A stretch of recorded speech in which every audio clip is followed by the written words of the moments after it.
सुप्रभात बच्चों।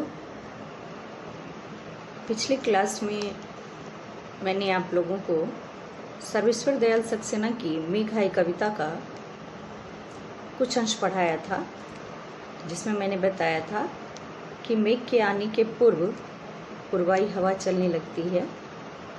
ऐसा लगता है जैसे बादल रूपी दामाद के स्वागत के लिए हवा रूपी किशोरी नाच गा रही हो। उसके आगे आज मैं पढ़ाऊंगी। पद्यांश है। पेड़ झुक झांकने लगे गर्दन उचकाए, आंधी चली धूल भागी घाघरा उठाए। बांकी चितवन उठा नदी ठिठकी घूंघट सरखे, मेघ आए बड़े बंठन के सवर के। मेहमान अर्थात दामाद के समान बादल आ पहुंचा। जिस तरह मेहमान को देखकर गांव के लोग झुककर प्रणाम करते हैं और फिर गर्दन उचकाकर देखते हैं, उसी तरह पेड़ तेज हवा के कारण एक ओर झुक जाते हैं और फिर डोलने लगते हैं। धीरे धीरे हवा तेज हो जाती है और आंधी का रूप धारण कर लेती है। आंधी के कारण धूल उड़ने लगती है, जिसे देखकर कवि को ऐसा लगता है जैसे ग्रामीण युवती अनजाने व्यक्ति को देखकर अपना घाघरा समेटकर भागी चली जा रही हो। मेघ का आना नदी के लिए भी शुभ समाचार है, इसलिए वह भी ठिठक कर देखने लगी। ठीक वैसे ही मेहमान के आने के समाचार से गांव की बहुओं ने घूंघट सरका लिया और अपनी तिरछी नज़र से उन्हें देखना चाह रही है।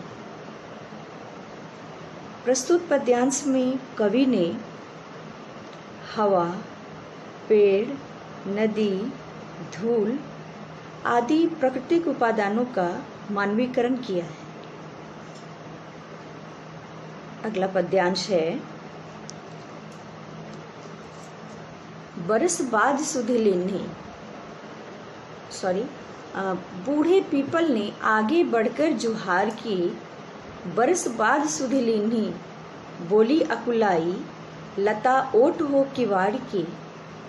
हरसाया ताल लाया पानी परात भर के, मेघ आए बड़े बंठन के सवर के। यहाँ कवि कहते हैं कि मेहमान अपने गंतव्य पर आ पहुंचा है। घर के बड़े बुजुर्ग मेहमान का स्वागत करते हैं। मेघ एक साल बाद आसमान में छाया है। क्या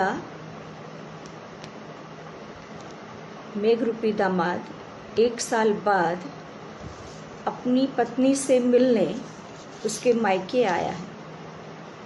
ग्रामीण परिवेश में शर्म और लिहाज के कारण लता रूपी पत्नी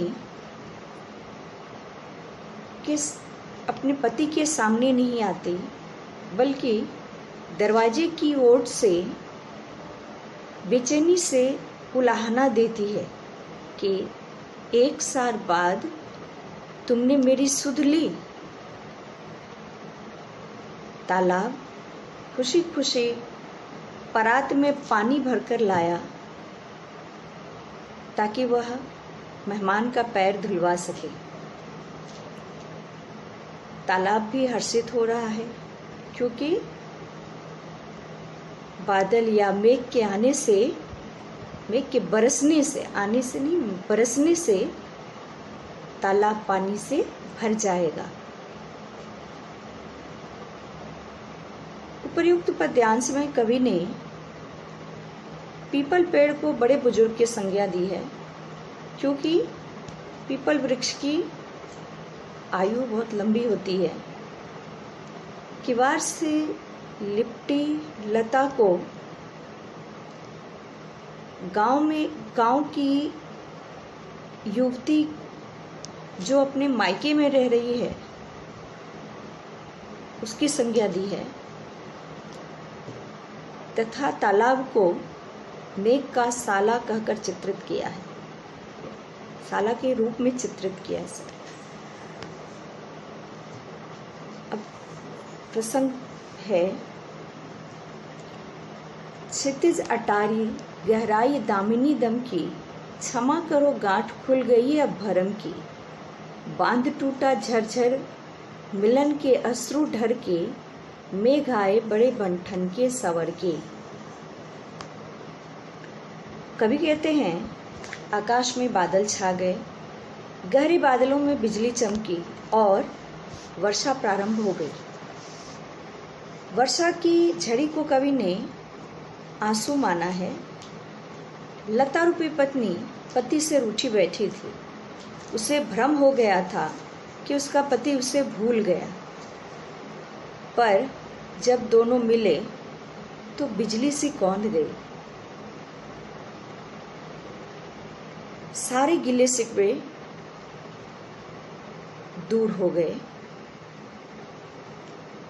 वर्ष भर के वियोग का बांध टूट गया। वह अपनी भूल के लिए क्षमा मांगने लगी। आगे कवि कहते हैं कि मिलने के बाद पत्नी को पति के प्रेम का प्रमाण मिल गया। प्रसन्नता से उसके आंसू बहने लगते हैं। बादलों में एकत्रित जल वर्षा का रूप धारण कर लेते हैं और ऐसा लगता है जैसे कोई बांध टूटा हो।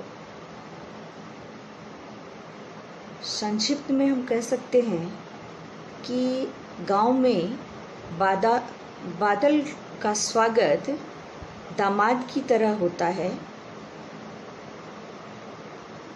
साल भर की प्रतीक्षा समाप्त होती है और बादल बरसते हैं तो पूरी प्रकृति प्रसन्नता से सराबोर हो जाती है। आज के लिए बस इतना ही। धन्यवाद।